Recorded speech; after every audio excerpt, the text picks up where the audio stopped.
Halo, Assalamualaikum warahmatullahi wabarakatuh. Jumpa kembali di Bahas Soal Channel. Video kali ini kita akan membahas mata pelajaran kimia bab larutan elektrolit. Untuk materinya yaitu tentang hasil pengamatan larutan. Soal yang akan kita bahas pada video kali ini adalah sejumlah zat diuji daya hantar listriknya dan diperoleh data pengamatan sebagai berikut. Larutan, di sini larutannya ada 5 dan pengamatannya berdasarkan lampu dan gas. Pada larutan pertama, lampu menyala, gas ada. Larutan kedua, lampu tidak menyala, gas ada. Larutan ketiga, lampu tidak menyala, gas tidak ada.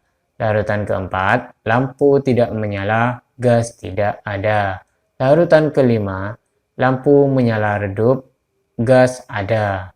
Pasangan larutan elektrolit lemah adalah titik-titik. Diberikan pilihan jawaban ada 5. Nah, sebelum kita mulai ke pembahasan pada soal kali ini, jangan lupa untuk subscribe di Bahas Soal Channel terlebih dahulu. Oke, untuk menyelesaikan soal dengan tipe atau macam seperti ini, maka yang harus kita pahami terlebih dahulu yaitu tentang pengertian larutan elektrolit. Nah, jadi di sini saya akan coba memberikan pengertian tentang larutan elektrolit terlebih dahulu. Larutan berdasarkan pada daya hantar listriknya itu dapat dibedakan menjadi 2. Yang pertama yaitu larutan elektrolit dan yang kedua adalah larutan non-elektrolit. Larutan elektrolit ini adalah jenis-jenis larutan yang dapat menghantarkan listrik. Nah, sedangkan larutan non-elektrolit ini kebalikan dari larutan elektrolit, yaitu tidak dapat menghantarkan listrik. Nah, kenapa larutan elektrolit ini dapat menghantarkan listrik, sedangkan larutan non-elektrolit tidak dapat menghantarkan listrik? Perbedaan dari kedua larutan ini sehingga dapat memiliki daya hantar listrik dan tidak, yaitu karena pada larutan elektrolit dia dapat terionisasi. Nah, sedangkan larutan non-elektrolit dia tidak dapat terionisasi. Nah, apa hubungannya? Ketika dia terionisasi, maka di sini akan terdapat ion-ion, baik itu positif atau negatif, yang bertindak sebagai penghantar muatan listrik. Nah, jadi dikatakan dia dapat mengantarkan listrik suatu larutan elektrolit karena dia satu dapat terionisasi, di mana ketika dia terionisasi dia akan menghasilkan ion-ion berupa ion positif atau ion negatif, di mana ion-ion tersebut nanti sebagai kurir atau penghantar dari muatan listrik dari kutub positif dan kutub negatif. Jadi semakin banyak ion yang dihasilkan, maka semakin banyak muatan listrik yang dapat dihantarkan.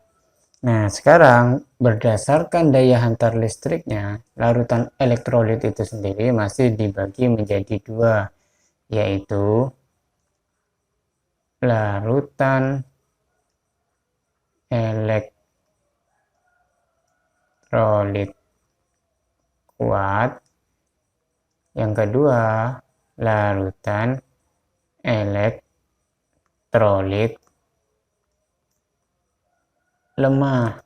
Nah, dikatakan larutan elektrolit kuat ini ketika daya hantar listriknya kuat atau tinggi. Kenapa? Karena ion-ion yang dihasilkan pada larutan elektrolit kuat itu jumlahnya banyak.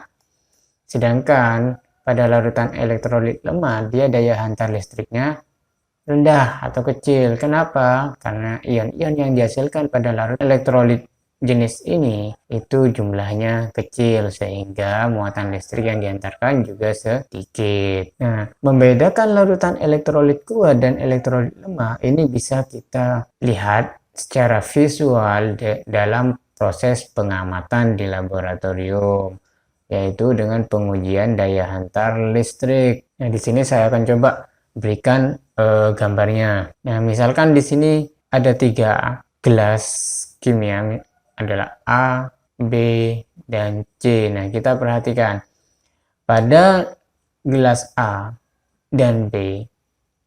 Nah, jumlah ion-ion pada gelas A ini jumlahnya banyak. Ion-ion pada gelas B ini jumlahnya sedikit. Sedangkan pada gelas C ini tidak terbentuk ion yang bermuatan, tapi dia hanya berupa molekul yang terlarut dalam air. Ketika kita alirkan listrik pada gelas A, B, dan C, maka kita akan memperoleh hasil pengamatan sebagai berikut. Gelas A akan memiliki nyala lampu yang sangat terang. Nah, ini sesuai dengan penjelasan tadi bahwa semakin banyak jumlah ion yang dihasilkan dalam suatu larutan, maka semakin kuat sifat daya hantar listriknya. Nah, kekuatan daya hantar listrik dapat dilihat dari nyala lampu. Ini nyala lampunya terang.